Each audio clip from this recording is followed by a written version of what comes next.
नमस्कार, मी आहे वैष्णवी कथलकर। आपण बघत आहात CTV न्यूज नजर प्रत्येक बातमीवर। हिंदी आणि मराठी भाषेत बातम्या प्रसारित करणारा जिल्ह्यातील एकमेव channel, sponsored by Sukhkarta associates. आणि आता पाहूयात गेल्या 24 तासातील बातम्या पटापट। चंद्रपूर महानगरपालिकेत 14 तारखेपासून अनुकंपा धारकांनी बेमुदत उपोषणाला आरंभ केला होता। अनेक अनुकंपा धारक योग्यता प्राप्त असून सुद्धा महानगरपालिकेने त्यांना नोकरीत सामावून घेतले नाही। याची दखल आमदार सुधाकर अडबाले यांनी घेतली आणि आयुक्तांसोबत एक बैठक आयोजित केली। या बैठकीत 30 सप्टेंबर पर्यंत अनुकंपा धारकांना नोकरीत सामावून घेण्याचे आश्वासन आयुक्तांनी आमदार अडबाले यांना दिले। राज्य सरकारने मामा तलावाकरिता प्रचंड प्रमाणात अनुदान दिले आहे आणि त्याची देखरेख करण्याकरिता सुद्धा तजवीज करून ठेवली होती।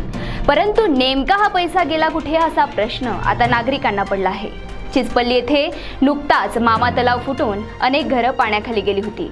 आता तीच पाळी मूल तालुक्यातील काटवण येथील मामा तलावावर आली असेच म्हणावे लागेल, कारण या मामा तलावाच्या पाळीला भगदाड पडली असून हा तलाव केव्हाही फुटू शकतो आणि यामुळे आजूबाजूची वस्ती परत पाण्याखाली जाऊ शकते अशी स्थिती निर्माण झाली आहे।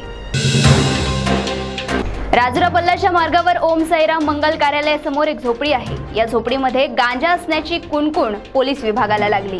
त्यानंतर त्यांनी येथे छापा टाकला असता जवळपास 90 किलो गांजा, ज्याची किंमत 9 लाख रुपये असून हा गांजा पोलीस विभागाने जप्त केलाय। 36 वर्षीय रामपाल सिंग हा मूळचा पाणीपत येथील रहिवासी असून त्याच्याकडून मुद्देमाल जप्त करण्यात आलाय। ज्या शेतकऱ्यांच्या शेतात कांदा पिकलाच नाही अशा शेतकऱ्यांच्या खात्यात कांद्याचे पैसे देण्याचे कार्य बहुचर्चित वरोरा कृषी उत्पन्न बाजार समितीने केलाय। हा घोटाळा उघडकीस आल्यानंतर यावर धातूर मातूर चौकशी सुरू असून अजूनपर्यंत कुठलीही कारवाई झाली नाही। त्यानंतर पुन्हा एकदा तारण घोटाळा उघडकीस आला असून ज्या शेतकऱ्यांनी तारण ठेवलेच नाही त्या शेतकऱ्यांच्या नावे जवळपास 47 लाख रुपये वळते करण्याचा प्रताप वरोरा कृषी उत्पन्न बाजार समितीने केला असल्याचे उघड झाले आहे। आता याही प्रकरणाची चौकशी कुठल्या पद्धतीने होते किंवा हे बस्तानात बांधले जाते का, याकडे सर्वांचे लक्ष लागले आहे।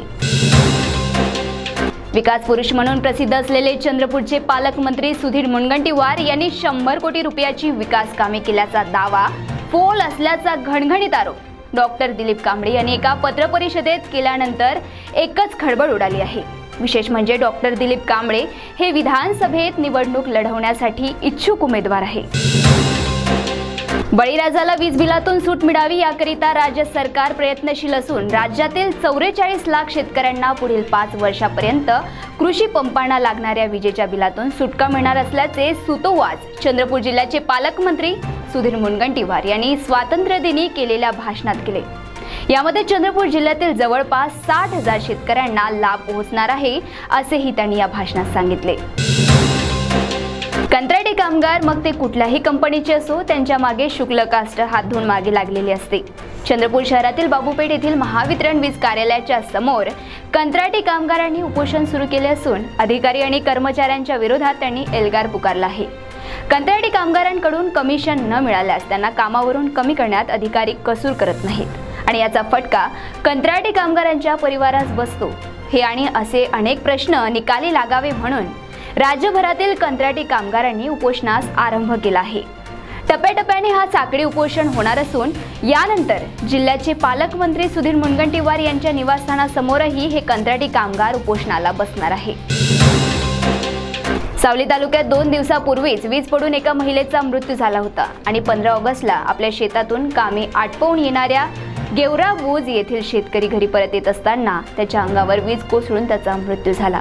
विनोद आत्माराम वाकडे वय वर्ष 36 असे मृतकाचे नाव असून लागोपाठ झालेल्या 2 घटनांनी शेतकरी वर्ग मात्र मुळातून हादरला आहे।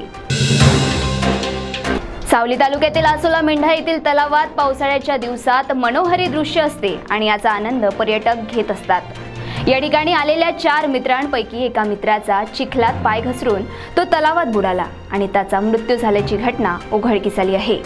मृतकाचे नाव पवन शेडमाके असून तो गडचिरोली जिल्ह्यातील नवेगाव येथील निवासी होता। तर या होत्या आजच्या पटापट बातम्या। लवकरच भेटूया पुन्हा काही नव्या बातम्यांसह। तोपर्यंत अशाच बातम्यांचे अपडेट घेण्यासाठी बघत रहा विदर्भातील अग्रणी CTV न्यूज नजर प्रत्येक बातमीवर। नमस्कार।